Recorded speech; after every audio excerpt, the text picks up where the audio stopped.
আমার নবী আব্বার কবরের পাশে দাঁড়িয়ে শিশু নবী আমার মনের মধ্যে আবেগ তৈরি হয়েছে। আব্বু বলে ডাক দিবে, আরবিতে আবুন মানে পিতা, আবুন বলে ডাক দিবে।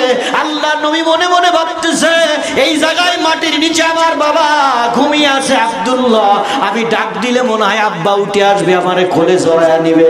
আমার নবী আবুন শব্দ উচ্চারণ করবে, আ শব্দ আলিফ, আলিফ শব্দটা মুখ দিয়ে বের হয়ে গেছে।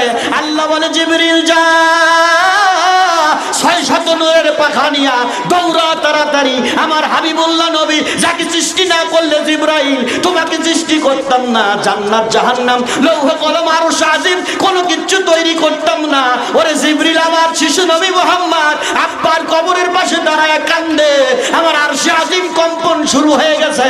জিবরিল তাড়াতাড়ি যা আমার নবীর কান্না বন্ধ করে দে, আমার নবী যেন আব্বা শব্দ উচ্চারণ না করে। নবী যদি আবুন বলেই ফেলে আমি আল্লাহ কিন্তু সহ্য করতে পারবো না। খাজা আব্দুল্লাহকে কবর থেকে জিন্দা করে দেওয়া লাগবে। আর আমার আব্দুল্লাহ যদি জিন্দা হয়ে যায় কিয়ামত কিন্তু আজকেই হয়ে যাবে, দুনিয়া টিকবে না। জিবরাইল বলে আমার 600 নূরের পাখা আমি কোনোদিন ব্যবহার করার সুযোগ পাই নাই। নবী রাহমাতুল লিল আলামিন যেদিন তার বাবার কবরের পাশে দাঁড়ায়া আবুন শব্দ বলে ডাক দিবে, ওই দিন আমার 600 পাখা ব্যবহার করে নবীকে আমার কোলের মধ্যে জড়ায়া নিয়া আব্বা বলে ডাকতে দেই নাই। যদি নবী আব্বা বলে ডাকতো আল্লাহ আব্দুল্লাহকে ওই কবর থেকে আমার আল্লাহ জিন্দা করে দিত আমার নবীর সম্মানের খাতিরে।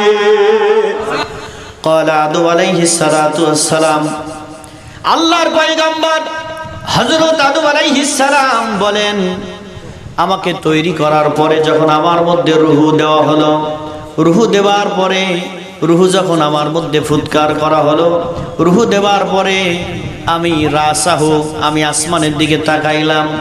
আসমানের দিকে তাকানোর পরে আমি দেখলাম আল্লাহ পাকের আরশের নিচে মাকতুবান লা ইলাহা ইল্লাল্লাহু মুহাম্মাদুর রাসূলুল্লাহ।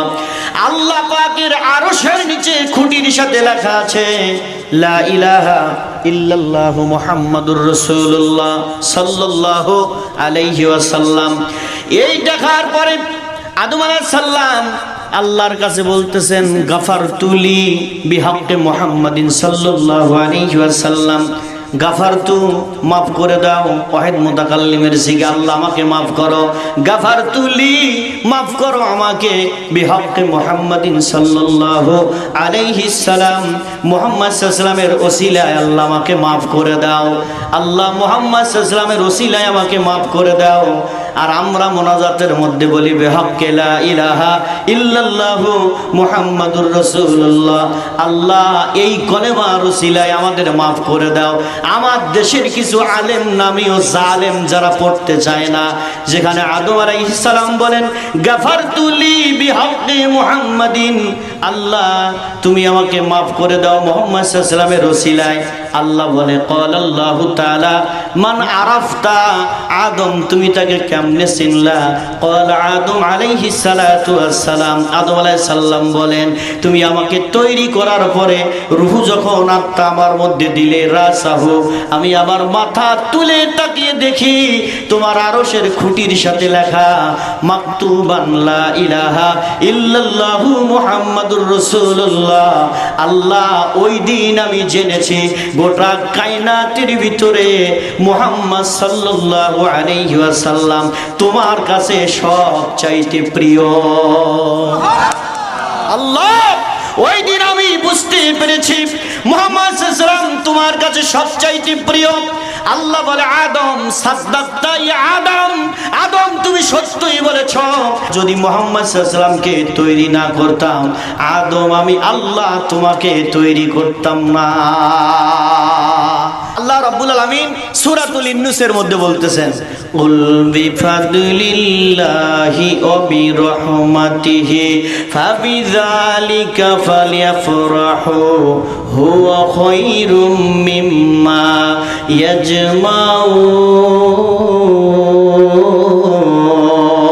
ইয়াজমাউন। কুল হে রাসূল আপনি বলুন, আল্লাহ রাব্বুল আলামিন আদেশ করেন নবীকে আপনি বলে দেন কুল বিফাদলিল্লাহি ওয়া বিরহমাতিহি ফাবিযালিকা কুল বিফাদলিল্লাহি আমি আল্লাহর তরফ থেকে তোমাদের কাছে ফদল এসেছে, অবি রহমাতিহি, এবং রহমত এসেছে। তাফসীরে বাইজাবির মধ্যে লিখেছে আল্লাহ রাব্বুল আলামিন এখানে যে দুইটা নিয়ামতের কথা বললেন, খুব মনোযোগ। একটা নিয়ামত হলো কুল বিফাদিলিল্লাহ, নবী গো আপনি বলেন আল্লাহর ফদল এসেছে, অবি রহমাতিহি, আল্লাহর রহমত এসেছে। ফাদলুন তাফসীরে লেখছে আই কুরআনুল কারীম, রহমাতুন আই নবিয়ে মুকাররম মুহাম্মাদুর রাসূলুল্লাহ। একবার বলা যাবে কি সুবহানাল্লাহ? আপনার ফাদলুন মানে কোরআন, রহমত মানে নবী। সূরা আম্বিয়ার ভিতরে আল্লাহ আবার বলেন ওমা আরসালনাকা ইল্লা রাহমাতাল লিল আলামিন।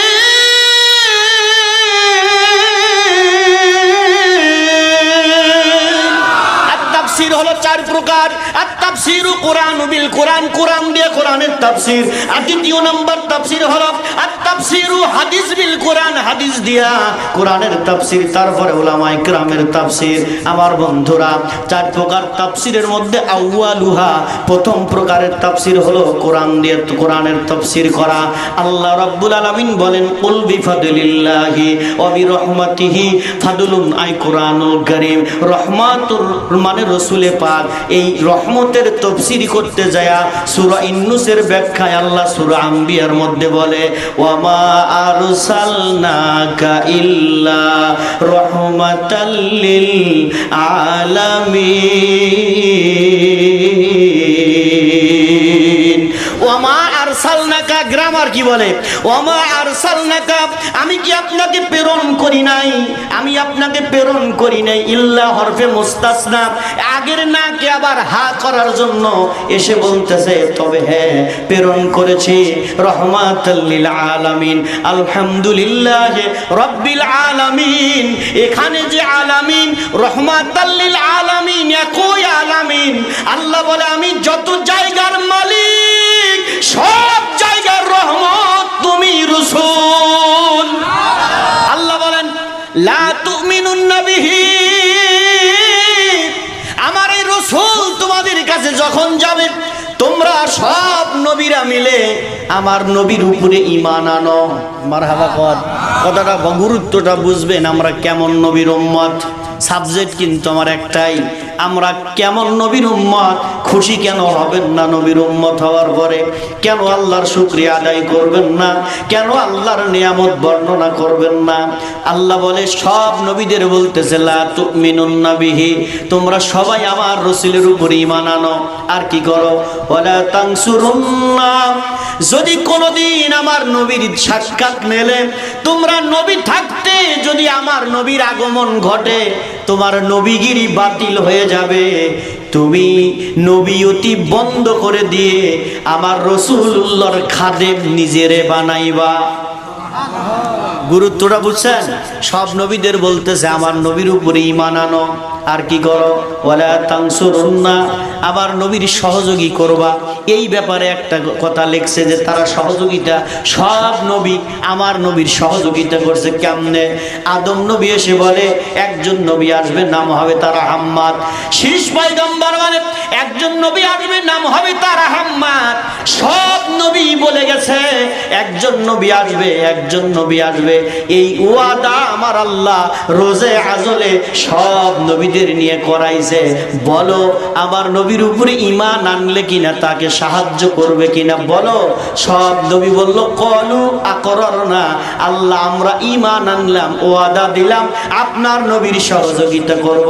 আল্লাহ বলে ফাশহাদু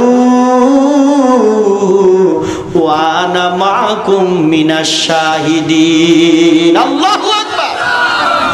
ফাশহাদু ওয়া আনা মাআকুম মিনাশ শাহিদিন। আল্লাহ বলে ফাশহাদু, জুমা আমরের জুমা মুযাক্কার আমর হাজির। আল্লাহ বলে ফাশহাদু, তোমরা সাক্ষী হয়ে যাও, একে অপরের সাক্ষী থাকো, এই কথা ভুলে যাবে না। আর তোমাদের সাক্ষী আমি মানি না, ওয়া আনা মাকুম মিনাশ শাহিদিন, আমি আল্লাহ তোমাদের সকলের উপরে সাক্ষী রয়ে গেলাম, ভুলে যাইবা চলবে না। তোমরা আমার নবীর উপর ঈমান আনলে নবীকে সহযোগিতা করবে, ওয়াদা দিলা। এই সাক্ষী একজন আর একজনের সাক্ষী। ওয়া আনা মাকুম মিনাশ শাহিদিন, আমি আল্লাহ তোমাদের সকলের উপরে সাক্ষী রয়ে গেলাম। 81 আয়াতে আল্লাহ বলতেছেন, ফাইন তাওয়াল্লা বাদা যালিকা ফাউলাইকা হুমুল ফাসিকুন।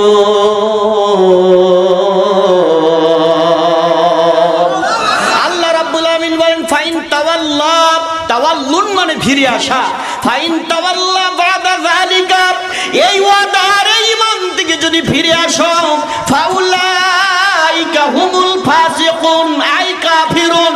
ফাসিকুনের তাফসীরে অধিকাংশ মুফাসসিরানে কেরাম লিখেছে, আল্লাহ বলে আমার রাসূলকে যদি ভুলে যাও, আমার নবীর প্রতি ঈমান আনলে এইটা যদি ভুলে যাও, ফাউলাইকা হুমুল ফাসিকুন, তুমি ফাসিক হয়ে যাবে।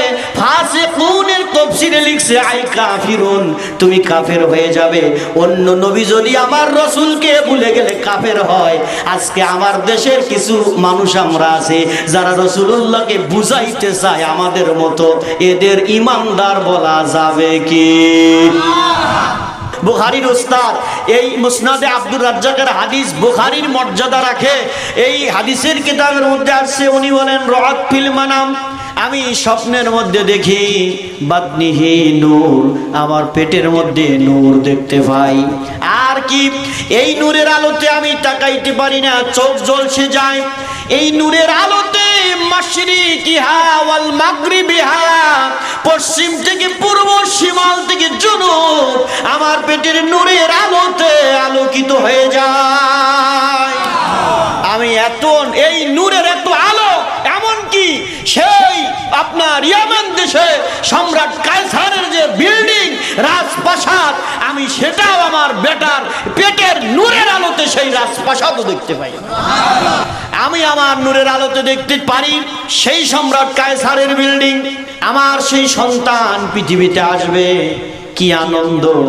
মা আমেনা বলে ঘরে কেউ নাই, ধনী মানুষ মরলে মানুষের অভাব পড়ে না, গরিব মরলে গোসল করানোর লোক পাওয়া যায় না, কথা বল না। আর যদি গরিব মানুষ রাত্রে মরে তাইলে তো কথাই নাই। আরে মুসলমান, ধনী মানুষ মরলে উপর যাই যা কাজ করতে যায়, গরিব মরলে কেউ খবর নিতে যায় না। কিন্তু গরিবের ব্যাপারে সাবধান থাকবেন। আল্লাহর নবীর সহিহ হাদিস, হুজুর বলেন কাল ইয়াউমাল কিয়ামতের ময়দানে আমি রাসূলুল্লাহ, গরিবরা যেই জায়গায় আমি রাসূল সে জায়গায়, গরিব যে জায়গায় আমি রাসূল সে জায়গায়, গরিব যে জায়গায় আমি রাসূল সে জায়গায়। আপনাদের দুখানা পায়ে হাত দিয়ে অনুরোধ করি, খুব মনোযোগ দেন। মা আমেনা বলেন আমার ঘরে কোনো মানুষ নাই, রাসূলুল্লাহ আসবেন। আমি শব্দ হয় গায়েব থেকে, কে যেন বলে নবী আসবে, কিন্তু কেমনে হবে, আমার কাছে কোনো সাউনি নাই, কোনো দায় নাই, নবী কেমনে আসবে, আমি চিন্তায় বিমূঢ়। এমন সময় দেখি আমার ঘরের মধ্যে 4 জন মহিলাকে আল্লাহ পাঠিয়ে দিয়েছে।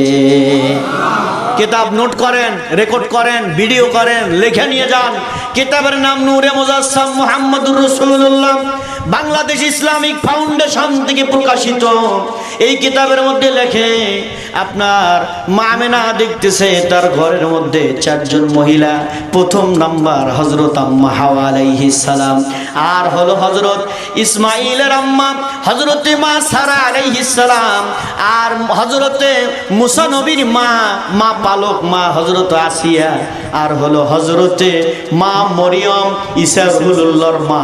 এই 4 জন সম্মানিতা মহিলাকে আল্লাহ মা আমেনার ঘরের মধ্যে পাঠায়া দিয়েছে। এই 4 জনের হাতে 4টা বস্তু। এদিকে একজনের হাতে জান্নাতি একটা ডিশ বা গামলা, একজনের হাতে জান্নাতের আতর, আর একজনের একজনের হাতে জান্নাতি রেশমি কাপড়ের রুমাল, আর একজনের হাতে জান্নাতি পানি। এই চারজন ঘরের মধ্যে বসা। এমন সময় মা আমিনা বলে, নাজারতু বাইতিহি, আমার ঘরের দিকে নজর করে দেখি সাদা পোশাক পরা নূরের চেহারার অসংখ্য ফেরেশতা দেখা যায়। কিতাবে লিখছে এই ফেরেশতা কারা? জিবরাইলের নেতৃত্বে ৭০,০০০ নূরের ফেরেশতা মা আমিনার ঘরের মধ্যে তাশরীফ এনেছে। হযরত জিবরাইল দুহাত এভাবে টান করে দিছে, দুহাত টান করে দিয়ে বলেন, ইজহার ইয়া সাইয়্যিদুল মুরসালিন, ইজহার ইয়া খাতামান নবীন, ইজহার ইয়া রাহমাতাল লিল আলামিন, ইজহার ইয়া ইমামুল মুরসালিন, ইজহার ইয়া ইমামুল কিবলাতাইন, ইজহার ইয়া নূরুম মিন নূরিল্লাহ। হে জগতের রহমত, হে দুই জাহানের বাদশা, হে দুজাহানের বাদশা, হে দুই কাবার ইমাম, হে নবীদের ইমাম, আপনি বের হন, ইজহার মানে প্রকাশ হন, আপনি আসুন, আপনাকে ইস্তেকবাল জানানোর জন্য, স্বাগতম জানানোর জন্য আমরা লক্ষ লক্ষ নূরের ফেরেশতা আপনার আম্মার ঘরে আগমন করেছি। তফসিরে জালালাইনের যিনি লেখক, সমস্ত তফসির কারকদের ইমাম তাকে বলা হয় ইমামুল মুফাসসিরিন, ইমাম জালালউদ্দিন সুয়ুতী রহমাতুল্লাহ আলাইহি। উনি একটা কিতাব লিখছে, কিতাবের নাম হলো খাসায়েসে কুবরা। এই কিতাবটাও আমার কাছে মওজুদ আছে। খাসায়েসে কুবরার মধ্যে লেখে, আপনার নবীজি যখন আসবে, এ নবীর উম্মত রাসূল মায়ের লজ্জাস্থান দিয়ে আগমন করে নাই, আল্লাহ তার মায়ের নাভির ডান পাশ ফাটায়া দিয়েছে, কুদরতি সিজারে আমার রাসূলুল্লাহ এই জগতে আগমন করেছে। মাঝে মাঝে আমি এই কথাটা বলি, আগমন করলো আমরা দেখি নাই, আমাদের আগে আসে মাথা, শোনা কথা, আগে আসে কি মাথা, তারপরে আসে পা। আমার রাসূলুল্লাহর আগে আসছে কদম, তারপরে মাথা। কেন রে? আমার নবীর আগে যত নবী আছে, কোন নবীর জন্য মসজিদ ছাড়া কোন জায়গায় নামাজ পড়া বৈধ ছিল না। ফতুয়া শুনে যান, মাসালা শুনে যান, কোরআন শুনে যান, হাদিস শুনে যান। আমার নবীর পূর্বে যত নবী পয়গম্বর, সকলের জন্য মসজিদ ছাড়া সেজদা বৈধ ছিল না। আমার নবীর কদম মোবারক যেদিন জমিনে লাগলো, ওই দিন থেকে আল্লাহ গোটা পৃথিবীকে মসজিদ বানিয়ে দিল। যেখানে নামাজের জায়গা হবে, ওই জায়গায় নামাজ পড়বা জায়েজ করে দিলাম। সব জায়গায় সেজদা চলবে, কারণ আমার রহমতের নবীর কদম জমিনে লেগে, এই জমিন আর সাধারণ জমিন নাই, গোটা জমিনকে আমি আল্লাহ মসজিদের মর্যাদা দান করেছি। যাই যেদিকে আর গেলাম না। এখন আসুন ওই যে মা আমিনার ঘরের কথা মনে আছে না? মা আমিনার ঘরে ফেরেশতারা ডাকতেছে, রসুলে আরবি শুভ আগমন হলো। এখন ওনাকে আগমনটা হলো তাও কেমনে? আমার সব কিতাব লেখছে আমার রাসূলুল্লাহ আসছে জান্নাতের পোশাক পরা। আল্লাহু আকবার বলো। জান্নাতের পোশাক দিয়ে ইজ্জত ঢাকা। এ নবীর উম্মত, আমার নবীর ইজ্জত দেখবে কেউ, এটা আমার আল্লাহ চায় না। আল্লাহ জান্নাতি পোশাক পরায় পাঠায়া দিল। মা হালিমা 6 বছর নবীকে লালন পালন করে। মা হালিমা বলে, কখন পেশাব করে কখন পায়খানা করে বুঝি না। উনি রাসূলুল্লাহ যখন বয়স হয়ে গেল 5, 5.5, 6 বছর, যেখানে পেশাব করে উঠে আসে, আমি বাল্যকালে দেখতে পাইলাম না কেমন দেখা যায়, কেমন তার পায়খানা দেখা যায়। যেখানে পেশাব করে উঠে আসে আমি দেখার জন্য যাই, গিয়ে দেখি পেশাব নাই, পায়খানা নাই, ওই জায়গা দিয়ে জান্নাতি আতরের ঘ্রাণ পাওয়া যায়।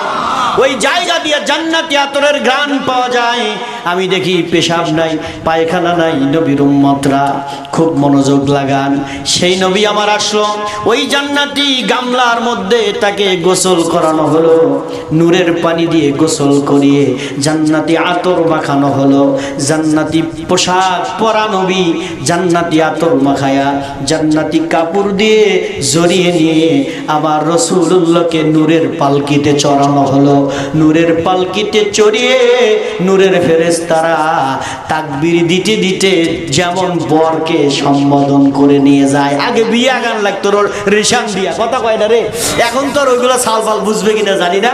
আগে রিশান শোলার সাথে রঙিন কাগজ লাগায় রিশান বানাইতো, পালকি নিয়ে যখন বর আসতো তখন আগান লাগতো, কথা ঠিক আছে না? তো আমার নবীকে ওইভাবে নূরের পালকিতে চড়াইয়া ৭০,০০০ নূরের ফেরেশতা তাকবীর দিতে দিতে গোটা জগৎকে ভ্রমণ করাইল।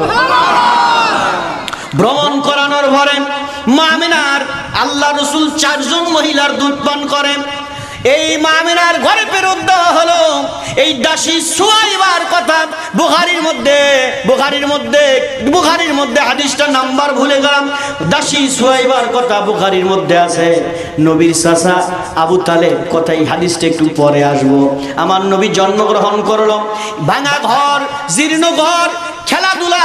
আল্লাহ রসুলের ঘরের মধ্যে কেউ দেখার জন্য আসে না, কেউ ফিরে তাকায় না। খাজা আব্দুল মুত্তালিব চিন্তায় পড়ে গেল, এতিম নাতি আমার, কোনো মহিলা দুধ পান করানোর জন্য নেয় না, কার কাছে দিব, কার কাছে বলবো, কার কাছে জানাবো এই দুঃখের কথা। এদিকে বনি সাদ গোত্রের বহু মহিলারা রওনা দিয়েছে মক্কায় সন্তান নেওয়ার জন্য। আসতে গিয়ে বনি সাদ গোত্রের মধ্যে এদের মধ্যে সব চাইতে গরিব ছিল হযরতে হালিমা। এদের মধ্যে সবচেয়ে গরিব হলো হালিমা। আমার নবী তো গরিবের সাথেই সম্পর্ক, ঠিক কিনা? এদের মধ্যে সবচাইতে গরিব হলো হালিমা। উটটা দুর্বল, রথ পরা, হাঁটতে পারে না।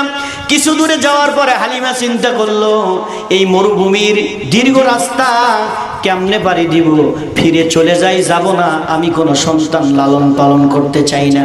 কিছু দূরে যাওয়ার পরে ফিরে আসবে মনস্থির যখন করেছে, এমন সময় হালিমার উটটা এক দৌড়ে কাবার কাছে হাজির হয়ে গেছে। হালিমা উটের কাছে দাঁড়ায় কাঁদতেছে। উটের পাশে উটটা মাটির মধ্যে মাথা দিয়ে কাঁদতেছে। হালিমা উটের পাশে দাঁড়ায় বলে, উটরে, হাঁটতে পারিস না, চলতে পারিস না, তুই বড় দুর্বল, তুই কার আকর্ষণে, কার টানে দৌড়ে কাবার কাছে, মানুষের এক কাবার কাছে হাজির হলি বল। এমন সময় পিছন দিক থেকে একজন নূরের চেহারার মুরব্বী ডাক দিয়ে বলে, মারে, কি তোমার পরিচয়, তোমারে চিনি না রে মা। আল্লাহ আমার ঘরে আমার সন্তান জীবিত নাই, আমাকে একটা এতিম নাতি দিয়েছে। আজ পর্যন্ত কয়টা দিন চলে গেল মা, ও মা হালিমা, আমার নাতিকে দুধ পান করানো তো দূরের কথা, আজ পর্যন্ত একজন মানুষও দেখার জন্য যায় নাই। ও মা হালিমা রে, দুধ পান করার লাগবে না, নেওয়াও লাগবে না, শুধু একটা বার যদি আমার নাতি মুহাম্মদ সাল্লাল্লাহু আলাইহি ওয়াসাল্লামকে দেখে যাও, আমি আব্দুল মুত্তালিব মনে প্রশান্তি পাবো। হালিমা বলে, আমার পেটে ক্ষুধা। এদিকে উটের যন্ত্রণা, কথা শুনে রাগ হয়ে গেল, কিন্তু মুরব্বির চেহারার দিকে তাকায় রাগ করলাম না। আমি মুরব্বির কথা মতো তার পিছনে পিছনে রওনা দিলাম। মুহাম্মদ মুস্তাফা নবী আসিলেন এই দুনিয়ায়, গরিবি বলে নাই না কেহ, গরিবি বলে নাই না কেহ, নিলেন দুধ মা হালিমায়। মুহাম্মদ মুস্তাফা নবী আসিলেন এই দুনিয়ায়। আল্লাহু আকবার বলেন। আরো মনোযোগ দেন। অনেকের চোখ দিয়ে পানি, নবীর মুহাব্বতে যাদের চোখ দিয়ে এক বিন্দু পানি বের হবে, কসম আল্লাহর রাসূল তাকে রেখে যেতে পারবে না রে ভাই। খুব মনোযোগ দিয়ে কথা বোঝার চেষ্টা করো। হালিমা পিছনে পিছনে রওনা দিলাম। দেওয়ার পরে মা আমেনার ঘরের কাছে যেই মাত্র দাঁড়াইছে, দাঁড়ানোর পরে আল্লাহর নবী মা আমেনার দিকে তাকাইছে এক নজর। মা আমেনা সিলে যেমন মুরগির বাচ্চা দেখলে সহ্য করতে পারে না, মা আমেনা রাসূলুল্লাহর তাকানোর পরে সহ্য করতে পারে নাই, এক দৌড়ে গিয়ে বুকের মধ্যে জড়ায় নিয়ে কপাল মুবারকে চুমো দিয়ে দিছে। খাজা আব্দুল মুত্তালিব ডাক দেওয়ালে, ও মা হালিমা রে, নেওয়ার তো কথা নয়, শুধু দেখে চলে যাবে। হালিমা বলে, চাচা, নবী এই শিশু সন্তানটা সাধারণ কোনো সন্তানের মতো নয়। আমার দিকে তাকাইলো, মনে হইল একটা ঝলক আমার কলবে লাগছে, আল্লাহ জান্নাতের শান্তি আমার অন্তরে দিয়ে দিছে। এই সন্তান বুকে নেওয়ার সঙ্গে সঙ্গে আমার পেটের ক্ষুধা নাই, মারহাবা কর, আমার পেটের ক্ষুধা দূর হয়ে গেছে। চাচা, এই সন্তান দুনিয়ার সাধারণ কোনো সন্তান নয়, আমার স্তনের দুধে পরিপূর্ণ হয়ে গেছে। আমার খাবার তৃষ্ণা, সব ক্ষুধা তৃষ্ণা নিবারণ হয়ে গেছে। কোলের মধ্যে জড়ানি উটের কাছে দাঁড়াইল, উটটা কাঁদতেছে। মা হালিমাতুস সাদিয়া মনে মনে চিন্তা করতেছে, শিশু মুহাম্মদ সাল্লাল্লাহু আলাইহি ওয়াসাল্লামকে নিয়ে কেমনে বাড়ি যাব, কারণ এই রোদের মধ্যে যাইতে পারবো না। গায়েব থেকে আওয়াজ হয়, হালিমা রে, টেনশন করো না, উটকে সুস্থ করার জন্য যেই ঔষধের দরকার সেটা তোমার কোলের সন্তানের ভিতরেই দেওয়া আছে। এ হালিমা, টেনশন করো না, তোমার সন্তানটা তার কদমটা নিয়ে উটের কপালে লাগায়া দাও, আল্লাহ উটকে সুস্থ করে দিবে। কপালে নিয়ে লাগাইলেন, উট উঠে দাঁড়িয়ে গেছে। 14 বছরের যুবকের শক্তি যেমন, উটটা ওইরকম নওজোয়ান আল্লাহ বানায়া দিচ্ছে। উট দাঁড়ায় গেল, হালিমাতুস সাদিয়া উটের উপরে চড়ল, মেঘ এসে ছায়া দেয়। আমি সব আদিয়ান্ত বিস্তারিত সব কোটেশন দলিলাদি সহ আমি আপনাদের কাছে উপস্থাপন করছি। উটের মাথার উপরে মেঘ ছায়া দেয়। সব ইতিহাসবেত্তা যারা হিস্টোরি লিখেছে সবাই বলে রাসূলুল্লাহকে ছায়া দেয়, কিন্তু একটা কিতাব আমি পড়েছি 3 খণ্ডে সমাপ্ত, কিতাবের নাম জাল হক। জাল হক, মুফতি ইয়ার খান নঈমির লেখা। জাল হকের মধ্যে মুফতি ইয়ার খান নঈমি বলে, নবীর উম্মত রে শুনে যাও, নবীকে বাঁচানোর জন্য মেঘে ছায়া দেয় নাই, মামেনার দেখা নূর হলো আমার নবী। আমার নবী এমন নূর, নবীর নূরের এত পাওয়ার, আকাশের সূর্য পুড়ে যেতে পারে। এই জন্য আল্লাহ মেঘের ছায়া দিয়া সূর্যকে বাঁচায়া রাখছে। আমি কিন্তু বলছি যে 2 রকমের বর্ণনাই আছে, কোনটা আপনার ভালো লাগবে সেটা আপনার ব্যাপার। কেউ কেউ বলছে রাসূলুল্লাহকে রোদের আতাপ থেকে বাঁচানোর জন্য মেঘ ছায়া দেয়। জাল হকের মধ্যে মুফতি ইয়ার খান নঈমি বলে, এই ব্যাখ্যা আমার পছন্দ হয় নাই। সূর্য বলো, চন্দ্র বলো, গ্রহ নক্ষত্র নিহারিকা বলো, আসমান বলো, জমিন বলো, জান্নাত বলো, জাহান্নাম বলো, নবী বলো, ফেরেশতা বলো, সব তৈরি আমার রাসূলের কদমের ওসিলা। এই হাদিসও বলবো আমি, সব আমার নবীর ওসিলায়। হযরতে জাবের রাদিয়াল্লাহু তাআলা আনহু উনি বর্ণনা করেন, ওই দিন আমার রাসূলের গায়ে একটা লাল রঙের চাদর ছিল। হাদিস পড়লে ও মিয়া, বুখারী তো কালকে ছেড়াও পড়তে পারে। বাইনা সদর পড়ো, বুখারীর সরা আছে 26টারও বেশি। আলহামদুলিল্লাহ বলেন না? বুখারীর ব্যাখ্যা আছে, ব্যাখ্যা ছাড়া হাদিস বোঝা যায় না। আমার বন্ধুরা, ভাইরা, আমার নবীর উম্মতেরা, খেয়াল করেন, আল্লাহর হাবিব আলাইহিস সালাতু ওয়াস সালাম, আল্লাহর পয়গম্বর রাসূল আরবি সাল্লাল্লাহু আলাইহি ওয়াসাল্লাম মা হালিমার বাড়িতে চলে গেল। যাওয়ার পরে হালিমা কি কি দেখলো ওগুলো জানেন আপনারা, বলবো না, সব তৈরি হয়ে গেছে। 2.5 বছর রাখার পরে মা হালিমা ফেরত দিয়ে গেল। ফেরত দিয়ে বাড়ি এসে দেখে রাসূল থাকতে যা ছিল সেই বরকত আর নাই। তখন উনি আবার ফিরে আমেনার কাছে গেল, বোন আরো কিছুদিন আমি খেদমত করতে চাই। আবার নিয়ে আসলেন, রাখলেন আরো 3 বছর। এই 3 বছরে কিছু ঘটনা ঘটলো। এই ঘটনা ঘটার পরে রাসূল পাক সাল্লাল্লাহু আলাইহি সাল্লাম এই 3 বছরের মধ্যে 2টা ঘটনা বিশেষ করে মাশহুর। একদিন ওনার ছোট্ট মেয়ে মা হালিমার মেয়ে দেখতেছে রাসূলকে পাহাড়ের উপরে নিয়ে গেল, ওপেন হার্ট সার্জারি। ডাক্তার আজকে মানুষের বুক ফাইরে হার্টে রিং পরায়, হার্ট অপারেশন করে। এইটা তো আজ থেকে 1700 বছর আগে আমার রাসূলুল্লাহ এটা তৈরি করে গেছে যে সার্জারি কেমনে করতে হয়। রাসূলুল্লাহর গলার এখান থেকে এই পর্যন্ত ফাড়া হলো, টান দিয়ে দুই হাড্ডি দুই দিকে দিয়া ওনার কলব বের করে এনে ওই কলব জমজমের পানি দিয়ে দৌত করা হলো, তারপরে জান্নাতের পানি দিয়ে দৌত করা হলো, তারপরে কাউসারের পানি দিয়ে দৌত করা হলো, তারপরে কলব এখানে লাগাইয়া দিয়ে আবার আটকায়া দেওয়া হলো। বন্ধু দোস্ত, লেখাপড়া করো নাই, চটি বই পড়ছাও, খালি চটি বই পড়া ভেজাল বাজাইছাও। ওপেন হার্ট সার্জারি করা হলো, আমার রাসূলের বক্ষ বিদীর্ণ করা হলো। এই খবর, এই দৃশ্য হালিমা দেখার পরে চিন্তা করলো অঘটন ঘটে যেতে পারে, এই সন্তানকে আর রাখা যাবে না, ফেরত দিয়ে আসি। ফেরত নিয়ে যাওয়ার জন্য চলে গেল, ফেরত দিয়ে দিলেন। মামেনার কাছে রাসূল আছে, ওই যে দাসী সুয়াইবা দুধ পান করছিল তিনিও আছে। মামেনার কাছে রাসূলুল্লাহ আছেন, আমার আপনার নবীজি। কিন্তু রাসূলুল্লাহ খেলাধুলা করে না, অন্য ছেলেদের মতো দেরি কথাও বলে না, চুপচাপ থাকে, কারে যেন খোঁজে, কি যেন ভাবে। আমার রাসূলুল্লাহ সব সময় আমার আল্লাহকেই তালাশ করত। আমরা তো বেজার হয় না, আমরা সব সময় অন্য লোককে নিয়ে ভাবি, নিজের নিয়ে ভাবার সময় আছে কি? নিজের নিয়ে কিন্তু ভাবার সময় নাই, আমরা নিজের নিয়ে কেউ ভাবি না। আল্লাহর হাবিব সাল্লাল্লাহু আলাইহি ওয়াসাল্লাম মা আমিনা রাদিয়াল্লাহু হালিমা আমিনা রাদিয়াল্লাহু তাআলা আনহার কাছে আসেন, ভাবেন কি যেন ভাবে।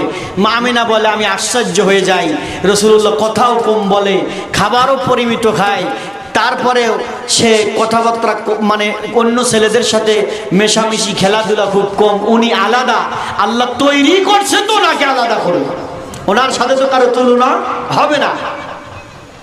হঠাৎ একদিন সন্ধ্যা আঁধার হয়ে গেল, আল্লাহ রাসূল বাড়িতে আসে নাই, রাসূল সাল্লাল্লাহু আলাইহি ওয়াসাল্লাম আসে নাই। মা আমিনা চিন্তা করলো, আদার হয়ে গেল, মুহাম্মদ সাল্লাল্লাহু আলাইহি ওয়াসাল্লাম এখনো বাড়ি আসলো না। দাসীকে বললো, দাসী আমার সাথে একটু চলো, দেখি যাই কোথায়। ধরেন আমাদের খামার পড়া যেমন ফিল্ড আছে, মাদ্রাসা ফিল্ড, ওখানে কিন্তু বাচ্চারা খেলাধুলো করে, করে কি করে না? করে। তো বাচ্চারা খেলাধুলো করে, মা আমিনা খোঁজার জন্য গিয়ে দেখে কেউ নাই, মাঠের এক কোনায় বসে আল্লাহর নবী দুই চোখের পানি ছেড়ে দিয়ে কাঁদতেছে। মা আমিনা ডাকতে বলে, বেটা মুহাম্মদ সাল্লাল্লাহু আলাইহি ওয়াসাল্লাম তুমি কেন কাঁদো? নবী ডাকতে বলে, মা আমি আজকে সন্ধ্যাবেলা লক্ষ্য করছি, এতদিন লক্ষ্য করি নাই। সন্ধ্যা হলে কিছু মানুষ আসে এই ময়দানে, এসে তাদের বাবা তাদের গায়ের দুলিবাড়িগুলো ঝেড়ে দিয়ে বুকে চুমা দিয়ে কোলে নিয়ে বাড়ি চলে যায়। ও মা, আমি মুহাম্মদ আজকে কয়দিন হলো দেখতেছি মা, একটা দিন আমার আব্বা আমাকে নেওয়ার জন্য আসে নাই। মা তুমি বলো আমার আব্বা কোথায়? মা তুমি বলো আমার আব্বা কোথায়? আল্লাহ রাসূল যখন বাবার কথা বলছে, মা আমিনাও হাউমাউ করে কান্না শুরু করে দিছে। মা আমিনা বলে, বেটা মুহাম্মদ আমার নিভানো আগুন আবার জ্বালায়া দিলে, আমার নিভানো আগুন আবার জ্বালায়া দিলে। বাবা তুমি পেটে থাকাকালীন, তোমার পেটে থাকার বয়স যখন 6 মাস, সে সময় তোমার বাবা আল্লাহর ডাকে সারা দিয়ে পরপারে চলে গেছে। নবী ডাকতে বলে, মা আমার আব্বা কোথায়? আব্বার কাছে যাব। হাতে ধরি পায়ে ধরি, মনোযোগ খেয়াল করো, কেমন মর্যাদার নবীর উম্মত আল্লাহ তোমাদের বানাইলো, আমাদের বানাইলো। নবী বলে, মা আব্বার কাছে যাব। আম্মা আমিনা বলে, বেটা মুহাম্মদ তুমি আমার কাছে জিদ ধরো না, কথা দিলাম কালকে তোমার বাবার কবর জিয়ারত করার জন্য তোমাকে নিয়ে যাব। বাড়ি আসলেন, শ্বশুর আব্দুল মুত্তালিবকে ডেকে বলে, আব্বা মুহাম্মদ কি বুঝাইতে পারি না, তার বাবার কবর দেখতে চায়।